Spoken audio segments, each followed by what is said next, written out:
In Louisiana, while sifting through mounds of debris with many of you from Hurricane Katrina, fragments from waterlogged dreams reached out to me.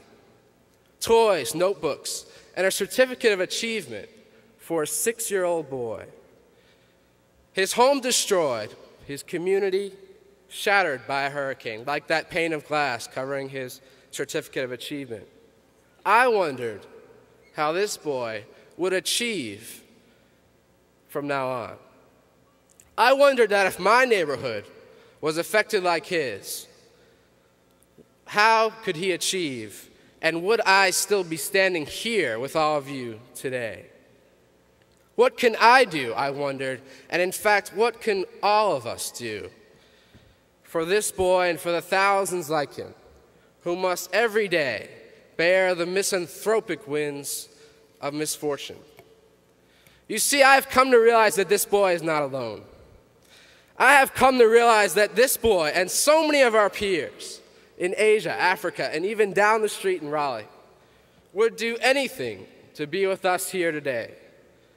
They, like most of our parents and grandparents here today, could only have dreamed of attending, much less graduating from college.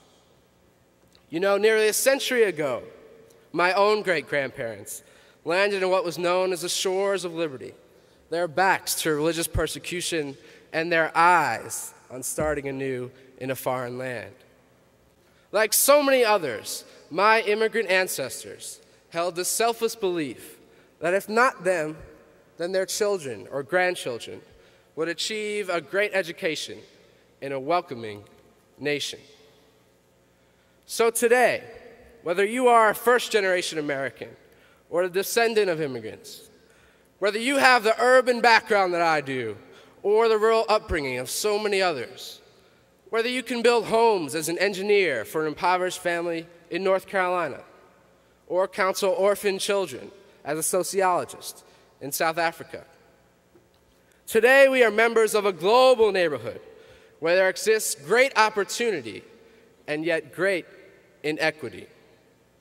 On the global stage, where we are that one of 100 people, the minority, the college-educated, we all have important lessons to learn and very important roles to play.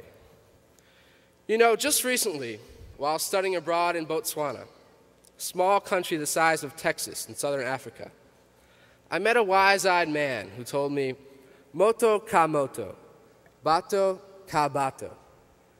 It means person by person, people by people. In the coming months and years, person by person, we will rise to the dreams of the girl who has the vision but not the means. Person by person, we will lift up the boy who suffers from the worst kind of poverty, the poverty of neglect and of spirit. And person by person, we will empower the single mother who has great plans for her son, but no financial ability to afford them.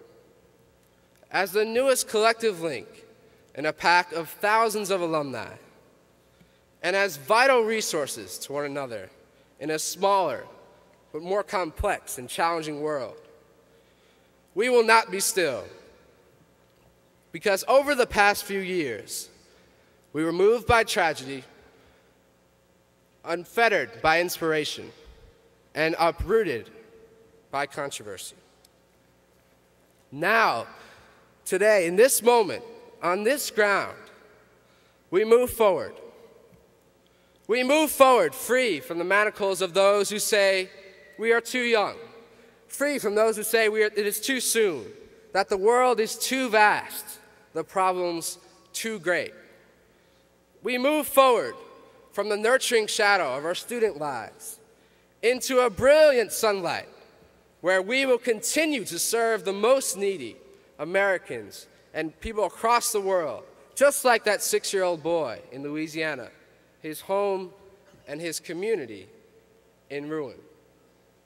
Indeed, we move to achieve gracefully and generously as we fulfill NC State's land-grant mission. Finally, we move to seize what is to come, but not too hastily or casually, but rather with the wisdom we have gained working for the global good right here in the heart of Raleigh, North Carolina. Whether you were born in the brilliant shadow of the Blue Ridge Mountains or beneath the hidden peaks of the Himalayas, ladies and gentlemen, my friends, my fellow graduates, the next move is ours.